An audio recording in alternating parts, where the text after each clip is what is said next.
by Jonathan Robinson. Having written 2 books that consist mostly of questions, The Little Book of Big Questions and Instant Insight, I have a lot I could say about this subject.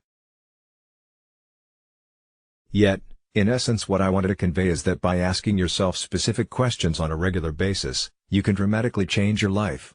Questions are a quick and powerful way to change your focus, and what you focus on grows. Our emotional state is largely determined by what we think about.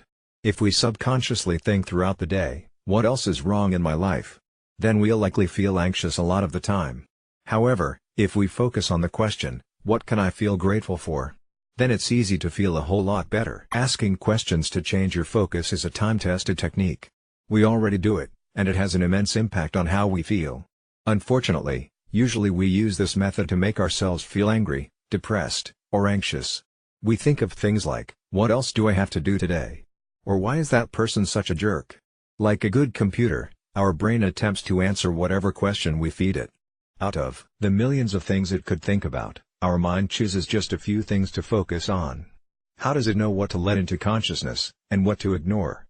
Our brain chooses what to perceive based on the subconscious, or conscious, questions we ask ourselves. If you ask a negative question, you'll likely feel morose.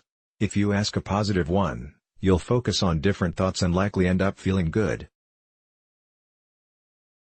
Over many years of trial and error, I have found there are 4 specific questions that are effective in quickly changing how a person feels. There are: 1. What small successes have I had recently? 2. What could I feel grateful for?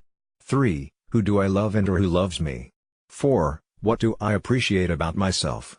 Each of these questions can be like a flashlight that helps you see past your inner darkness to the heaven within. It only takes 1 or 2 minutes of focusing on any of these inquiries to change what you perceive and how you feel. To tune into the magic they offer, simply begin by taking a slow, deep breath, and then repeat the chosen question a couple of times. At first you'll probably come up with intellectual answers that don't seem very connected to your feelings. Yet, with practice you'll learn to feel positive emotions that result from the answers you think of. For example, if you find yourself feeling overwhelmed, you may choose to ask yourself, "What small successes have I had recently?" As you think of several answers, you'll notice your thoughts will begin to move in a different direction. By focusing and visualizing 1 or more successes, you can begin to tune into the feelings of confidence and achievement. In just a couple of minutes you can transform your experience and feel immensely better.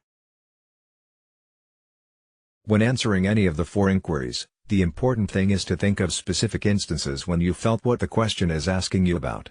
They need not be big, dramatic examples, they only need to be times that were emotionally meaningful to you.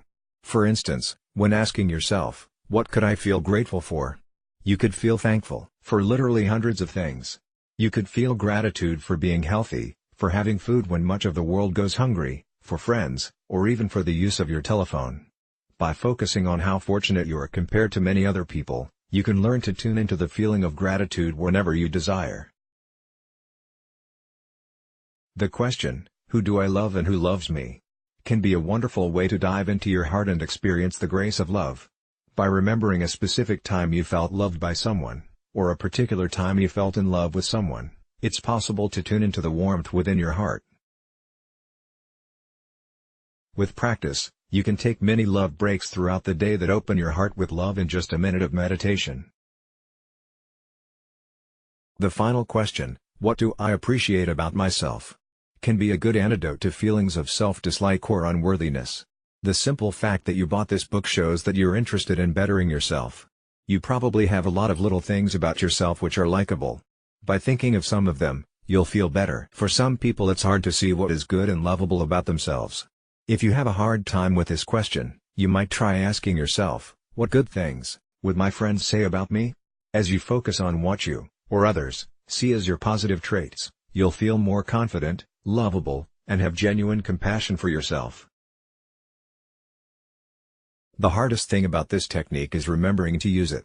Yet, if you give it a really good try, you'll see that it can work wonders. Being able to quickly go from feeling overwhelmed to feeling confident, or feeling anxious to being grateful is one of the most important skills a person could learn.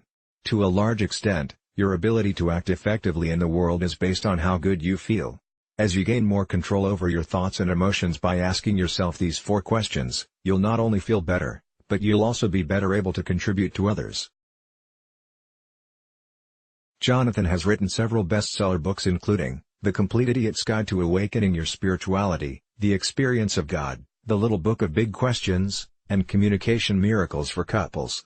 His latest book is called More Love, Less Conflict. Jonathan also co-hosts the podcast Awareness Explorers with author Brian Tom O'Connor. This podcast focuses on revealing the easiest and most powerful practices for directly awakening to one's true nature. Through TV, live lectures and radio, Mr. Robinson has reached over 100 million people around the world. He is known for providing his audiences with immediately useful information presented in a fun and entertaining manner. Source: Awaken Let's Block Ads. Why?